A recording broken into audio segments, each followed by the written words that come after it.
Before working on any of the lasering or CNC work you may do, make sure to sand your wood from 80 grit to 120 to 180, all the way up to at least 220 or 240 grit sandpaper, as each of those processes works a lot better if you have sanded wood. We put this down, and then we're gonna put the laser on it. And you can see that the laser is gonna go with the grain. It goes this way. Yeah, we did that because we learned that that's the best way to laser engrave the wood. And now Eddie's gonna find the file that we're gonna use. So we're gonna do this one or that PDF. one? That one's fine. And now we're gonna spend a bunch of time lining it up. Now we set the boundaries to make sure the laser actually goes on the wood, and that we actually get a laser on the wood. And then we scaled it down so it fits on the piece of wood.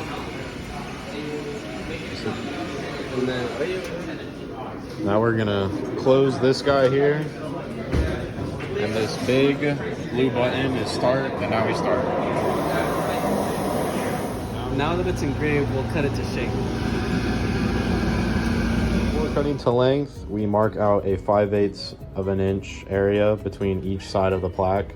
This is because that's about the distance that the router bit is gonna take. So we're gonna make sure we take that into an account. And now we're gonna use the chop saw to cut it.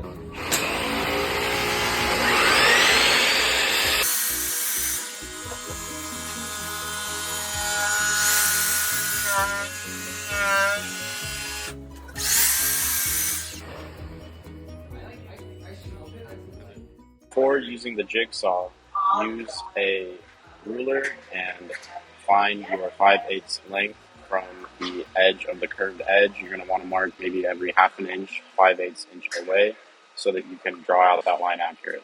Let's go. I feel like you don't need to put it.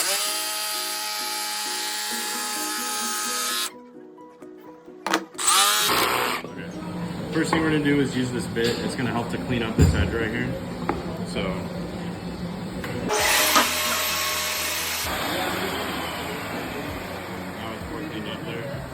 now we're going to put in the keyholes for mounting in the back with the keyhole router bit. So we have this kind of jig set up here. So we're going to basically push it down as it goes. Once it's all the way down, we're going to slide it over to the side just a little bit. We're going to do that twice. So we're going to turn it on.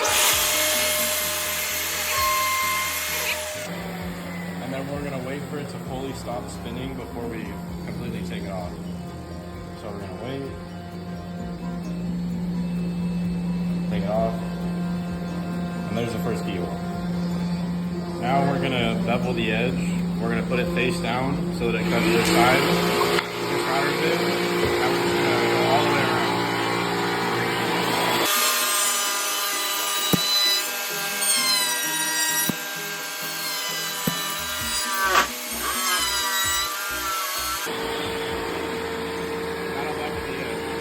After beveling the edges and routing everything, we're going to go ahead and spray it with some isopropyl alcohol.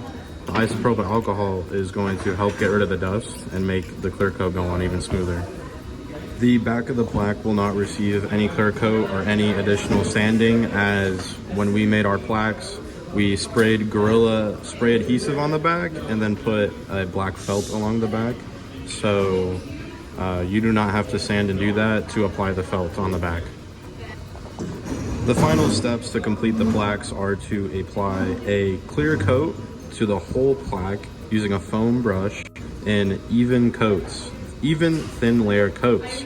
Between each coat, however many you would like to do, you're gonna finely sand with 240 grit the whole area.